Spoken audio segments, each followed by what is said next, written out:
जय हिंद। आज हम लोग पढ़ेंगे राष्ट्रपति के बारे में।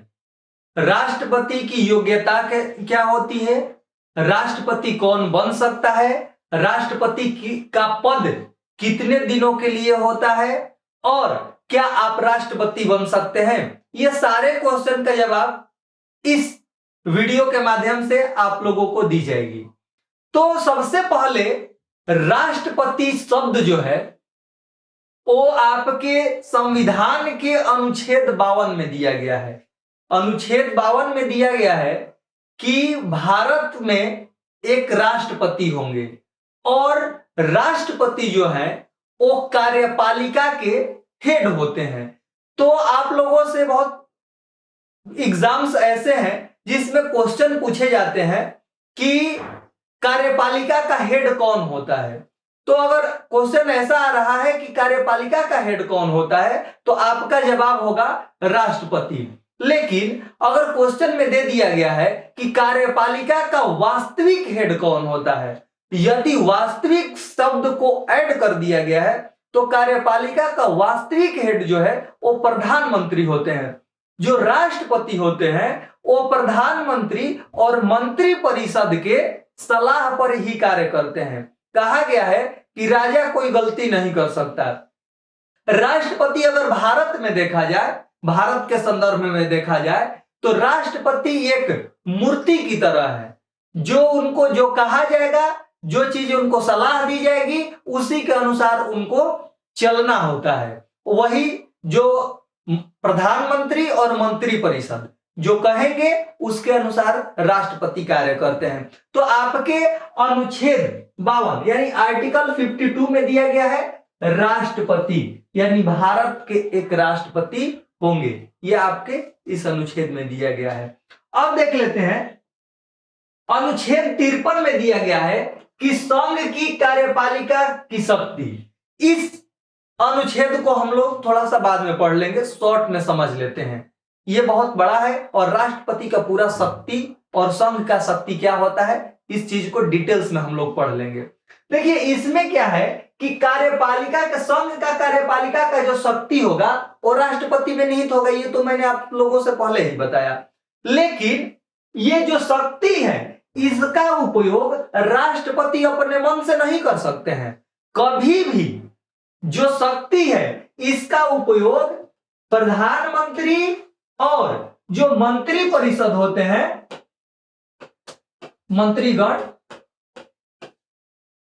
उनके सलाह पर ही, उनके अनुसार ही इसका उपयोग वो अपने शक्ति का कर सकते हैं। अकेले वो नहीं कर सकते हैं, वो फ्री नहीं है। देखिए नेक्स्ट देख लेते हैं कि अब आप लोगों को मैंने बताया कि एक राष्ट्रपति होंगे जो कि प्रधानमंत्री और मंत्री परिषद के सलाह पर कार्य करेंगे। लेकिन अब वो राष्ट्रपति जो है वो कैसे निर्वाचित किए जाएंगे, उनका निर्वाचन कैसे होता है। तो निर्वाचन के लिए क्या जरूरी है और कौन उनको वोट देते हैं। तो सबसे पहले ये देख लीजिए कि निर्वाचन मंडल द्वारा राष्ट्रपति को निर्वाचित किया जाता है, यानी उनको इलेक्ट किया जाता है, उनको चुना जाता है। निर्वाचन मंडल कौन होते हैं? निर्वाचन मंडल यानी जो राष्ट्रपति को वोट कर सकते हैं, जो राष्ट्रपति को चुन सकते हैं, जिनमें राष्ट्रपति को वोट करने की पावर है, उनको ही कहा जाता है निर्वाचन मंडल। तो निर्वाचन मंडल में आते कौन है ये सबसे पहले समझ लीजिए। देखिए निर्वाचन मंडल में लोकसभा और राज्यसभा, लोकसभा यहां पर लिखा गया है लोकसभा के निर्वाचित सदस्य,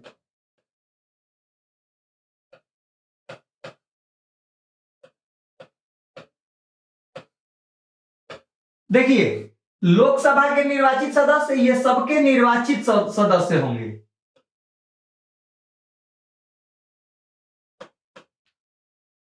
लोकसभा, राज्यसभा के निर्वाचित सदस्य और राज्यों की विधान सभाओं के निर्वाचित सदस्य। निर्वाचित सदस्य यानी जो हम लोग अपने विधायक को या सांसद को चुनते हैं, उस को निर्वाचित सदस्य कहा जाता है, जिसको हम लोग चुनते हैं, और राष्ट्रपति को, जिन्हें हम लोग चुन करके भेजे हैं पार्लियामेंट में, तो वही लोग राष्ट्रपति को चुनते हैं। राज्य विधानसभाओं की निर्वाचित सदस्य और दिल्ली और पांडिचेरी के विधानसभा के निर्वाचित सदस्य, इतना ही लोग जो है वो निर्वाचन मंडल में आते हैं, और यही लोग जो है राष्ट्रपति को वोट कर सकते हैं। देखिए, विधान परिषद भी होता है। भारत में सिर्फ 7 विधान परिषद है, तो विधान परिषद के जो निर्वाचित सदस्य होते हैं, जो विधान परिषद के सदस्य होते हैं, वो राष्ट्रपति को वोट नहीं करते हैं। और कौन वोट नहीं करता है भाई? राज्यसभा और लोकसभा। राज्यसभा में 12 और लोकसभा में 2 सदस्यों को राष्ट्रपति मनोनीत करते हैं। तो जो राष्ट्रपति जिनको मनोनीत करते हैं, उनको सदस्य बनाते हैं लोकसभा या राज्यसभा के, वो लोग भी राष्ट्रपति के निर्वाचन में भाग नहीं लेते हैं, और वो लोग वोट नहीं कर सकते हैं जिन्हें राष्ट्रपति निर्वाचित किए हैं, जिनको राष्ट्रपति चुने हैं। अब इतना तक तो आप लोगों ने समझ लिया होगा कि अनुच्छेद 54 में दिया गया है निर्वाचन यानी कौन कौन वोट कर सकता है राष्ट्रपति को। अब देख लेते हैं, आपको आर्टिकल 55 में दिया गया है निर्वाचन की रीति क्या होगी। आप लोग जानते हैं कि शादी विवाह में रीति रिवाज को फॉलो किया जाता है, यानी रूल और रेगुलेशन। तो वैसे ही राष्ट्रपति के चुनाव के लिए जो रीतियां हैं उसको फॉलो करना होता है। तो उसी के अनुसार, जैसे शादी विवाह में आप लोग रीति रिवाज के अनुसार शादी करते हैं, वैसे ही, मतलब यहां पर उसको कंपेयर नहीं करेंगे, लेकिन जैसे रीति बनाई गई है उसी के अनुसार राष्ट्रपति का निर्वाचन होता है। तो देखिए, अब जो है यहां पर दिया गया है कि जो लोग वोट करेंगे उनका कैसे वोट करेंगे, उनको कितना मत होगा। ये देखिए, एक विधायक की वोट की वैल्यू क्या होगी, ये समझ लीजिए। जिस राज्य का वो विधायक होंगे, उस राज्य की कुल जनसंख्या और उस राज्य के कुल निर्वाचित सदस्य। मान लीजिए कि उत्तर प्रदेश का ही एग्जांपल लेते हैं, तो उत्तर प्रदेश की जितनी जनसंख्या है, डॉट डॉट मान लीजिए, यहां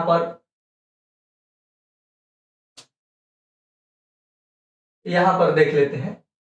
मान लीजिए उत्तर प्रदेश की जनसंख्या इतनी है, और पूरा सीट जो है वो 403 है विधायकों की, गुणे 1/1000, यानी राज्य की कुल जनसंख्या और उसमें जितने निर्वाचित सदस्य हैं उसको भाग दिया जाएगा और 1/1000 से गुणा कर दिया जाएगा। तो इससे क्या होगा कि वोट की वैल्यू, यानी एक विधायक की वोट की वैल्यू यही निकल जाएगी। इसी फॉर्मूला से आप एक विधायक का वोट का वैल्यू आप निकाल सकते हैं कि एक विधायक की वोट की वैल्यू क्या होती है। अब ये जनसंख्या जो दिया गया है, कुल जनसंख्या, तो इस बात को भी ध्यान रखना होगा कि ये जनसंख्या जो है 1971 से काउंट किए जाएंगे, और ये जनसंख्या 2026 तक सेम चलने वाली है। जैसे कि 2011 में जनसंख्या हुई है, लेकिन उस जनसंख्या को कुल जनसंख्या नहीं माना जाएगा। यहां क्यों नहीं माना जाएगा, इसका मैं रीजन बता देता हूं। देखिए, 1971 में जो जनसंख्या हुआ था, उसके बाद की अगर जनसंख्या ली जाएगी तो उत्तर भारत की लोगों की जनसंख्या जो है वो अधिक बढ़ा है, और दक्षिण भारत के लोगों की जनसंख्या वृद्धि जो है वो कम हुई है, जिसके वजह से दक्षिण भारत वाले विरोध करना स्टार्ट कर दिए कि अगर उत्तर भारत वालों की जनसंख्या अधिक हो रही है, जनसंख्या वृद्धि अधिक है, तो ये वोट की जो वैल्यू है दक्षिण भारत वालों विधायक की कम हो जाएगी और उत्तर भारत वालों की अधिक हो जाएगी, जिसके वजह से ये जनसंख्या जो है अभी तक 1971 वाला ही लिया जाता है और ये चलेगा कब तक? 2026 तक चलेगा। ये छोटी छोटी बातें ध्यान रखने वाली है। अब देखिए एक सांसद की वोट की वैल्यू क्या होती है भाई। अब यहां पर मान लीजिए कि टोटल आपके विधायक हैं 4120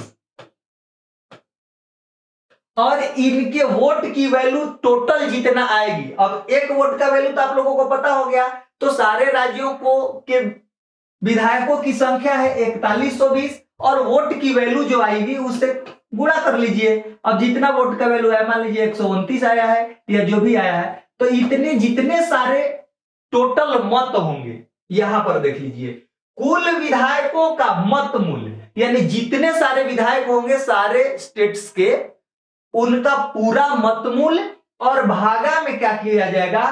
कुल निर्वाचित सांसदों की संख्या। अब जितने सांसद हैं, मान लीजिए जो भी यहां पर आया है, बाटा में क्या हो जाएगा? 776। 776 कैसे होगा? यहां पर देख लीजिए 545 जो लोकसभा में सांसद है और 245 राज्यसभा में। तो राज्यसभा में 12 सदस्य जो है राष्ट्रपति मनोनीत करते हैं और लोकसभा में 2। तो यहां पर 543 और यहां पर 233, ये दोनों मिलाकर के हो गए 776।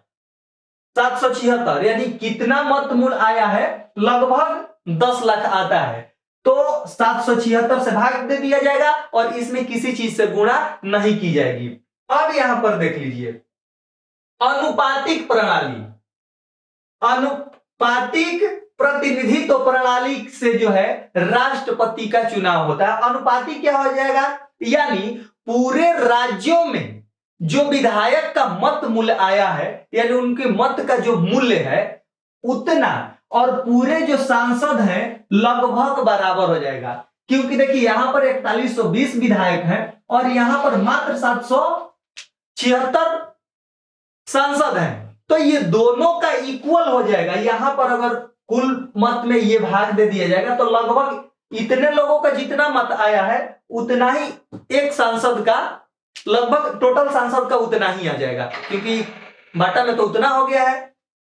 तो इस वजह से जो संघ है और जो राज्य है दोनों का वोट वैल्यू जो है बराबर होता है। अब देख लीजिए यहां पर एक शब्द आपको आता है अप्रत्यक्ष रूप से चुनाव होता है, गुप्त और एकल हस्तांतरणीय।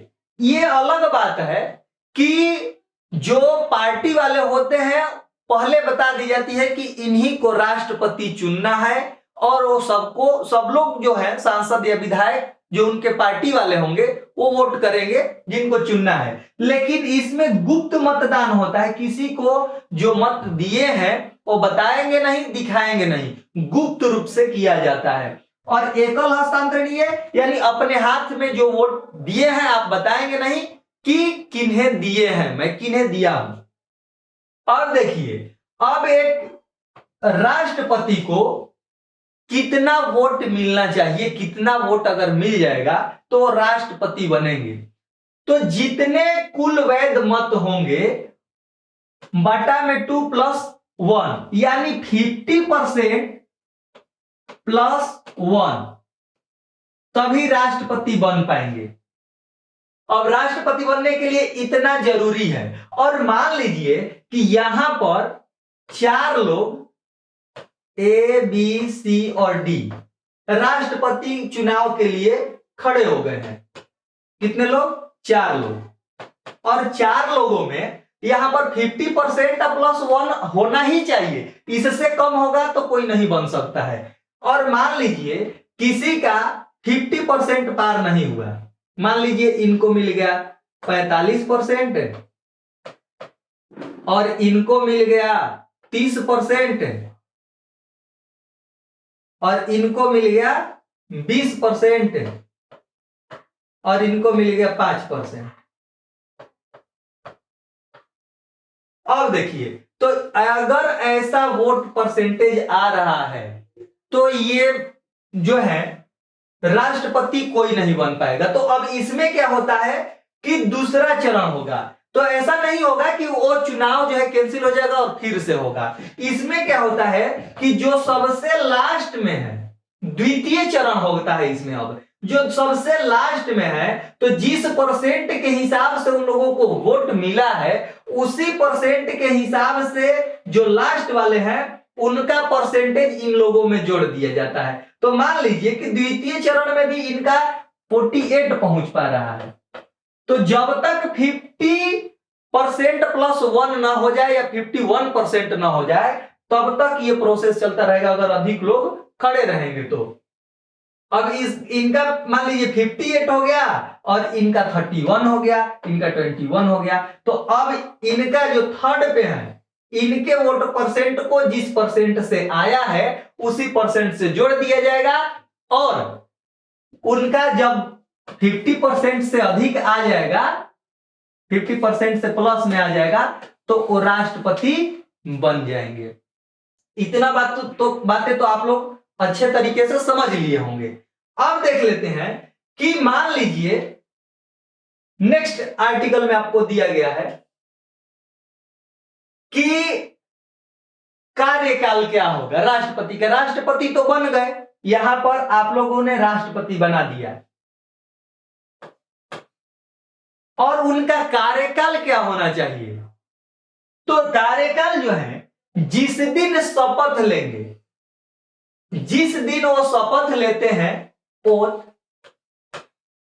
उस दिन से 5 वर्षों तक उनका कार्यकाल रहता है। जिस दिन राष्ट्रपति शपथ लेते हैं उस दिन से लेकर के 5 वर्षों तक उनका कार्यकाल रहता है। अगर उसमें मान लीजिए कि वो खुद से, उनकी मान लीजिए कि स्थिति सही नहीं है, बीमार हो गए, या वो अगर चाहते हैं राष्ट्रपति पद से त्याग पत्र देना, तो वो त्याग पत्र दे सकते हैं। और त्याग पत्र किसको देंगे? उपराष्ट्रपति को देंगे। उपराष्ट्रपति को अपना त्याग पत्र दे सकते हैं। इसके बाद यदि राष्ट्रपति की मृत्यु हो जाती है, तो उपराष्ट्रपति जो है वो लगभग मान लीजिए कि उसी समय से, पद खाली नहीं रहता है, उसी समय से राष्ट्रपति का पदभार संभालेंगे, और 6 महीने के अंदर में चुनाव कराया जाएगा राष्ट्रपति का। और जैसे ही चुनाव हो जाएगा, अगला राष्ट्रपति बन जाएंगे, तो उपराष्ट्रपति उस पद को छोड़ देंगे। अब चलिए, और मान लीजिए ये संविधान के अनुसार नहीं चल रहे हैं। यहां पर कार्यकाल आप लोगों ने 5 वर्षों का देख लिया, लेकिन संविधान के अनुसार अगर नहीं चलेंगे राष्ट्रपति, तो अनुच्छेद 61 के तहत महाभियोग चला करके राष्ट्रपति को हटाया जा सकता है। उसको आगे समझ लेंगे हम लोग। अब चलिए, अनुच्छेद 57 में दिया गया है पुनर्निर्वाचन, यानी एक राष्ट्रपति जो है वो पुनर्निर्वाचित हो सकते हैं या नहीं। अब यहां पर राष्ट्रपति पुनर्निर्वाचित हो सकते हैं, और वो यदि जितना बार चाहे, यदि वो योग्य है, तो वो जितना बार चाहे उतना बार राष्ट्रपति बन सकते हैं। भारत में इसमें कोई लिमिटेशन नहीं है। यूएसए में 2 बार है, अमेरिका में 2 बार तक कोई व्यक्ति राष्ट्रपति बन सकता है, लेकिन भारत में इसके लिए कोई संविधान में लिमिटेशन नहीं लगाया गया है कि एक व्यक्ति कितने एज तक। क्वेश्चन आप लोगों को ऑप्शनल क्वेश्चन में यह भी बन सकता है कि भारत में राष्ट्रपति का अंतिम आयु यानी लास्ट एज क्या होगा। तो ये गलती से मत लगा दीजिएगा 65, क्योंकि राष्ट्रपति अगर मान लीजिए 100 साल जी रहे हैं, 100 साल के हैं, तो भी राष्ट्रपति बन सकते हैं। उसमें एज लिमिटेशन नहीं है। कितना चाहिए वो तो आगे मैं बताऊंगा। 35 वर्ष,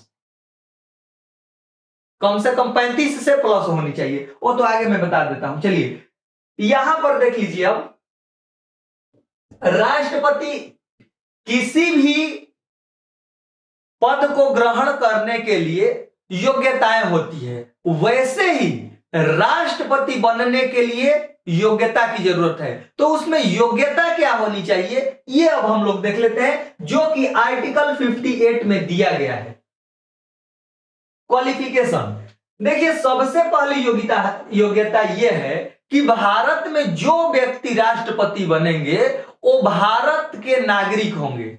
और बहुत बार क्वेश्चन आप लोगों को घुमाने के लिए कर देता है कि भारत के मूल नागरिक होंगे। भारत का मूल नागरिक संविधान में नहीं दिया गया है, संविधान में यही दिया गया है कि भारत का नागरिक होंगे। दूसरा जो है, उनका एज 35 वर्ष की आयु पर पूरी कर चुका है, यानी जो उनका आयु है 35 वर्ष से एक दिन भी कम नहीं होनी चाहिए, 35 वर्ष से अधिक होनी चाहिए। 35 वर्ष से एक दिन भी कम होगा तो वो योग्य नहीं रहेंगे। इसके बाद तीसरा है, लोकसभा के सदस्य बनने योग्य हों, यानी लोकसभा के चुनाव में निर्वाचित होने के लिए वो चुनाव लड़ने के योग्य हों। लोकसभा के यदि सदस्य बन सकते हैं तो राष्ट्रपति के भी योग्य हैं। इसके बाद किसी भी लाभ के पद पर न हो। अब देख लीजिए, बहुत ही इंपॉर्टेंट बात है, लाभ का पद क्या क्या नहीं है ये समझ लीजिए आप लोग। कोई मंत्री है वो लाभ का पद नहीं है, यदि विधायक या सांसद है तो कोई लाभ का पद नहीं है, यदि राज्यपाल है तो भी कोई लाभ का पद नहीं है। ऐसे जो पद हैं जैसे कि गवर्नमेंटल जॉब हो गया, यानी सरकारी नौकरी जो है वो लाभ का पद है, लेकिन मंत्री वगैरह के लिए कोई लाभ पद ये नहीं है, इससे उन लोगों को लाभ नहीं मिलता है, इस बात का ध्यान रखिएगा। अब देखिए, ऐसे अगर यही योग्यता है तो आप लोगों को पता है कि कोई अगर ग्रुप डी का भी फॉर्म आता है तो लाखों में लोग फॉर्म डाल देते हैं, और राष्ट्रपति बनने के लिए यदि वैकेंसी आ रही, एक ही पद है भले ही, लेकिन 50,000 1 लाख लोग तो फॉर्म डाल ही देते हैं। लेकिन सबसे इंपॉर्टेंट इसमें एक बात होती है, क्या? इसमें 50 प्रस्तावक और 50 अनुमोदक होना चाहिए, जो कि निर्वाचन मंडल के, ये निर्वाचन मंडल के प्रतिनिधि होने चाहिए। अब ये अनुमोदक और प्रस्तावक कौन होते हैं? यानी यदि राष्ट्रपति कोई बनना चाहता है तो सबसे पहले 50 लोग उनके पक्ष में प्रस्ताव करने वाले होने चाहिए, और 50 लोग उनका अनुमोदन करने वाले, सपोर्ट करने वाले लोग होने चाहिए। क्योंकि जो व्यक्ति राष्ट्रपति बनता है या तो वो कोई राज्यपाल होता है या वो राजनीतिक बैकग्राउंड से जिनका रहता है वही राष्ट्रपति बन पाते हैं, क्योंकि ये 100 लोगों को साथ में सपोर्ट रहना चाहिए। और ये 100 लोग कौन होंगे? विधायक या सांसद। तो जिनका विधायक या सांसदों पर प्रभाव रहेगा वही ना राष्ट्रपति बन पाएगा। ऐसे जनरल लोग इसी वजह से वहां पर नहीं चुने जा सकते हैं, राजनीतिक लोग ही उस पर चुने जाते हैं। इसका मेन कारण यही है कि 100 लोग इसमें कम से कम सपोर्ट में होने चाहिए।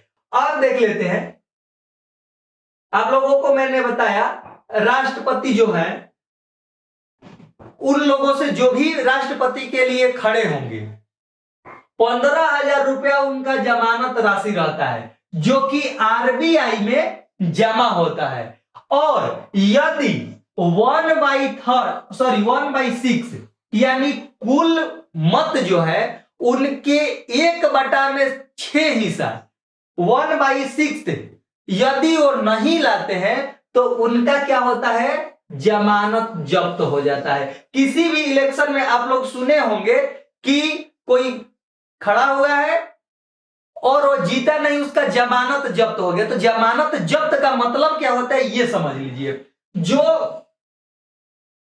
विधायक या संसद होते हैं या राष्ट्रपति, इनके लिए 15,000 है और दूसरे पदों के लिए कुछ कम है। तो ये जो फंड है, ये जो पैसा है, जमानत राशि, ये आरबीआई में जमा रहता है। और यदि वो चुनाव जीत जाते हैं तो इस पैसा को मिल जाता है। और 1/6 से यदि कम ला दिए तो ये पैसा जो है उनको अब नहीं मिलेगा। हारने वाले को भी मिल जाता है, लेकिन 1/6 से जिसका कम आ गया, जिनका जमानत जब्त हो गया, यानी जमानत राशि अब वो नहीं ले सकते हैं।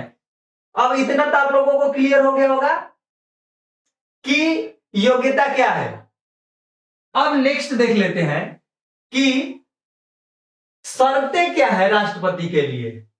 ये दिया गया है आपके अनुच्छेद 59 में, संसद के किसी सदन का सदस्य नहीं होगा। यानी जो व्यक्ति राष्ट्रपति बनेंगे तो जब पद ग्रहण कर लेंगे, आपको पहले ही मैंने बताया कि संसद के किसी सदन का, यानी लोकसभा हो या राज्यसभा हो, तो सदस्य नहीं होंगे। यानी जिस दिन शपथ लेंगे, चुनाव लड़ सकते हैं, लेकिन जिस दिन शपथ लेंगे वो पद जो है त्याग देंगे यदि है तो। या मान लीजिए कि जो फिलहाल में आपके प्रेसिडेंट हैं रामनाथ कोविंद जी, वो पहले बिहार में राज्यपाल थे, तो राज्यपाल के पद पर थे, लेकिन जब वो जीत गए तो वो राज्यपाल का पद जो है वो त्याग दिए। तो शपथ लेने से पहले उस पद को त्यागना होगा। यदि पहले से है तो पद ग्रहण करने से पहले रिक्त कर देंगे। दूसरा जो है, लाभ का पद धारण नहीं करेगा। अब जो राष्ट्रपति बन गया वो कोई किसी भी सरकार के अधीन में दूसरा लाभ का पद धारण नहीं कर सकेंगे। उसके बाद जो राष्ट्रपति हैं बिना किसी किराए दिए क्या कर सकते हैं, जो शासकीय निवास है उसका हकदार होंगे। जो स्पेशल प्रिविलेजेस दिए जाते हैं राष्ट्रपति को, उसका उपयोग करने के लिए वो हकदार होंगे। अब देख लेते हैं 60 में दिया गया है, अनुच्छेद 60 में है शपथ। अब राष्ट्रपति को शपथ कौन दिलाएगा, क्योंकि कार्यपालिका का तो हेड होते हैं वो, तो इनको शपथ कौन दिलाएगा। कार्यपालिका का कोई व्यक्ति उनको शपथ नहीं दिलाते हैं, तो यहां पर न्यायपालिका के व्यक्ति शपथ दिलाते हैं। और न्यायपालिका का कौन, जो मुख्य न्यायमूर्ति होते हैं, यानी भारत के जो मुख्य न्यायाधीश होंगे सुप्रीम कोर्ट का, वही राष्ट्रपति को शपथ दिलाएंगे। यदि किसी कारण से वो अनुपस्थित है या वो नहीं है, मुख्य न्यायमूर्ति नहीं है, तो कौन दिलाएगा, जो सुप्रीम कोर्ट के ज्येष्ठतम या वरीयतम, जो ज्येष्ठतम या वरीयतम न्यायाधीश होंगे, वही राष्ट्रपति को शपथ दिलाएंगे। अब देख लेते हैं महाभियोग। मैंने पहले ही बताया था, यदि संविधान के अनुसार कार्य नहीं करेंगे, संविधान का अतिक्रमण करेंगे, तो राष्ट्रपति को उनके पद से हटाया जा सकता है। लेकिन राष्ट्रपति को उनके पद से हटाने के लिए उन पर महाभियोग चलाना पड़ता है, और महाभियोग दिया गया है अनुच्छेद 61 में। यह भारतीय संविधान के अनुच्छेद 61 में, आर्टिकल 61 में दिया गया है। क्योंकि राष्ट्रपति जो होते हैं वो कार्यपालिका का हेड होते हैं, उन्हें कोई गलती करने की इजाजत नहीं है, और वो संविधान के अनुरूप ही चलेंगे, संविधान के अनुसार ही चलेंगे। यदि संविधान के साथ हस्तक्षेप किए, संविधान के अनुसार नहीं चले, तो उनको महाभियोग चला करके हटाया जाएगा। तो महाभियोग चलाने से पहले क्या करना होता है ये देख लीजिए। राष्ट्रपति पर कोई भी सदन यदि आरोप लगा रहा है, या लोकसभा या राज्यसभा कि जो सदन आरोप लगा रहे हैं, उनको राष्ट्रपति को 14 दिन पहले बता दिया जाएगा। वो बताएंगे लिखित रूप से, उनको लेटर दे दिया जाएगा कि आप पर अब महाभियोग का प्रस्ताव लाया जाएगा। तो इससे उचित होगा कि आप अपना त्याग पत्र दे दें, क्योंकि यदि महाभियोग चलाया जाएगा और वो पारित हो जाएगा तो उनको वहां से हटा दिया जाएगा उस पद से। और इसीलिए पहले बता दिया जाता है कि पहले ही आप त्याग पत्र दे दीजिए, ताकि आप पर महाभियोग ना चलाना पड़े। ऐसे भारत के इतिहास में कभी भी राष्ट्रपति पर महाभियोग नहीं चलाया गया, और ये एक बहुत अच्छी बात है, क्योंकि वो संविधान के अनुसार चलते हैं। क्यों चलते हैं, क्योंकि राष्ट्रपति जो है वो प्रधानमंत्री और मंत्री परिषद के सलाह पर कार्य करते हैं, इसलिए उनको कोई टेंशन नहीं रहता है, संविधान के अनुसार ही चलते हैं। दूसरा चीज, जो सदन उन पर हस्तक्षेप, उन पर कोई आरोप लगाएगा तो उस आरोप के लिए कम से कम जो सदस्य हैं उनके 1/4 मेंबर्स जो है हस्ताक्षर करेंगे उस प्रस्ताव पर। उसके बाद 2/3 बहुमत से पारित करेंगे। और मान लीजिए कि राज्यसभा द्वारा लगाया गया है तो लोकसभा में जाएगा, और लोकसभा द्वारा लगाया गया है तो राज्यसभा में जाएगा, और दोनों सदनों से 2/3 बहुमत से पारित हो जाएगा तो राष्ट्रपति जिस दिन पारित हो जाएगा उस दिन से राष्ट्रपति का पद जो है खाली हो जाएगा। तो राष्ट्रपति के पद खाली होते ही उपराष्ट्रपति जो है वो राष्ट्रपति का कार्यभार संभाल लेंगे। तो अब हम लोग इसके आगे जो है नेक्स्ट क्लास में देखेंगे। मिलते हैं फिर नेक्स्ट वीडियो में, तब तक के लिए जय हिंद।